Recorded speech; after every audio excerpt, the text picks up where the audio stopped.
Kita menanam kacang, jangan bimbang bagi beras. Kita menanam kacang, jangan bimbang bagi beras.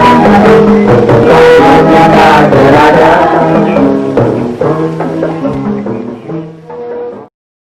Sebelum kita mengetahui dengan lebih lanjut sejarah sistem ekonomi masyarakat tradisional sebelum, semasa dan selepas penjajahan, marilah kita menjelaskan pemahaman tentang sistem ekonomi tradisional dan sistem ekonomi komersial.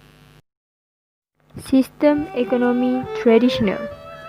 Sistem ini dijalankan bersama untuk kepentingan bersama bersesuaian dengan tata cara yang biasa ditempuh oleh nenek moyang sebelumnya.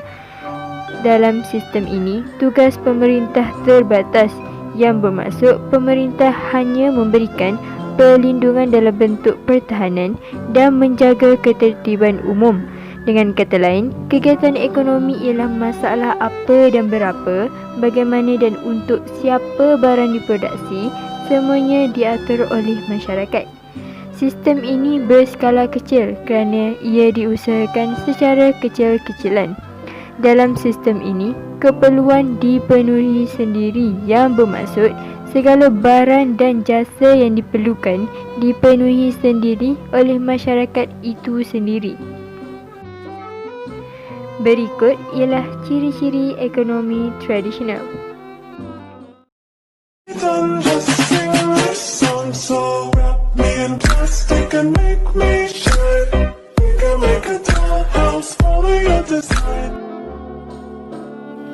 Manakala sistem ekonomi komersial pula ialah satu sistem yang mementingkan keuntungan dan pengumpulan harta melalui proses penukaran barang atau jual beli serta melibatkan pembayaran. Ekonomi negeri-negeri Melayu bersifat terbuka. Ini berdasarkan bukti tentang golongan pemerintah dalam perdagangan dan wujudnya rangkaian perdagangan tempatan memperlihatkan bahawa sistem ekonomi komersial telah wujud dan tidak sepenuhnya berbentuk sara diri. Kegiatan tradisional dikomersialkan. Ini bermaksud segala kegiatan seperti menternak, berburu binatang, mengumpul hasil hutan dan penanaman padi yang dianggap sebagai kegiatan tradisional sebenarnya turut dikendalikan secara komersial. Berikut ialah ciri-ciri ekonomi komersial.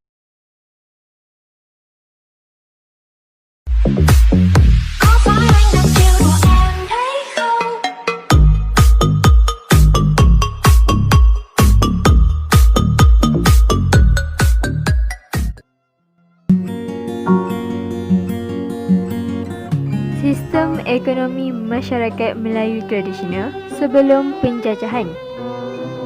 Masyarakat Melayu sebelum era penjajahan mengamalkan kegiatan ekonomi sara diri. Ekonomi sara diri ialah satu kegiatan ekonomi masyarakat yang paling asas.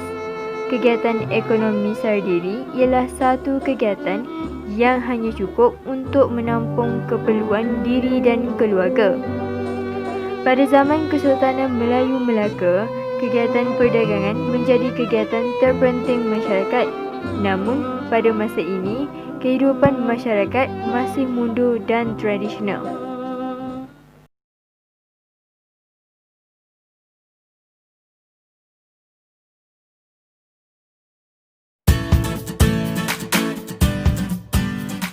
Sistem ekonomi masyarakat Melayu tradisional semasa penjajahan. British menguasai ekonomi negeri-negeri di Tanah Melayu. Pembukaan lombong biji timah dan ladang getah telah memaksa kemasukan tenaga buruh secara besar-besaran dari China dan India. Walaupun ekonomi Tanah Melayu berkembang pesat, tetapi British terus membiarkan masyarakat Melayu kekal dalam kegiatan pertanian bercorak tradisional tanpa diberi peluang untuk diserapkan dalam kegiatan ekonomi moden seperti sektor pelombongan dan perladangan.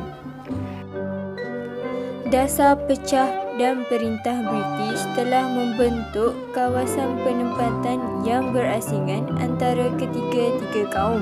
Sebahagian besar masyarakat Melayu kekal sebagai petani dan nelayan.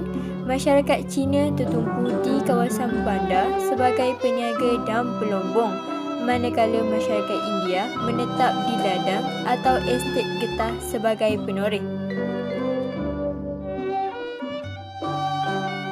Dasar pecah dan perintah tidak membantu masyarakat Melayu untuk menghadapi perubahan atau menyesuaikan diri dengan kehidupan ekonomi moden. Walaupun ekonomi berkembang pesat, tetapi mereka masih meneruskan kegiatan ekonomi secara tradisional atau sara diri. Wujud jurang kemiskinan yang luas antara masyarakat bandar dan masyarakat luar bandar. Wujud dui ekonomi di mana keadaan ekonomi moden dan pesat membangun di kawasan bandar, manakala ekonomi tradisional atau sara diri di luar bandar.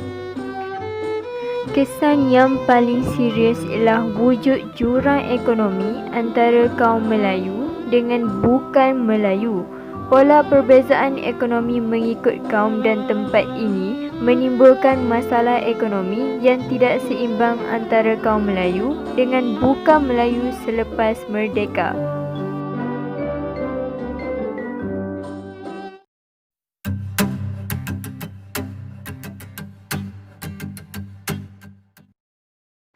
Merdeka! Merdeka! Merdeka! Merdeka!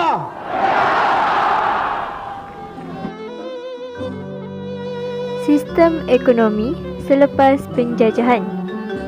Kedudukan yang tidak seimbang dari segi penguasaan ekonomi dalam kalangan kaum masih wujud akibat dasar pecah dan perintah yang dijalankan oleh British sebelum merdeka lagi. Kerajaan telah menjalankan strategi penyusunan semula masyarakat untuk selesaikan masalah ini melalui beberapa cara. Tujuannya adalah untuk menggalakkan kemajuan ekonomi semua golongan masyarakat supaya jurang perbezaan antara masyarakat Bumiputera dan bukan Bumiputera dapat dihapuskan.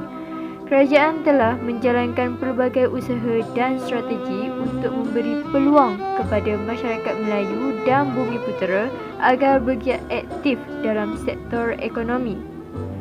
Pembangunan ekonomi negara kita dilakukan dengan mengambil kira kedudukan masyarakat yang dilihat berperingkat agar lebih seimbang melalui dasar-dasar kerajaan dari dulu hingga sekarang.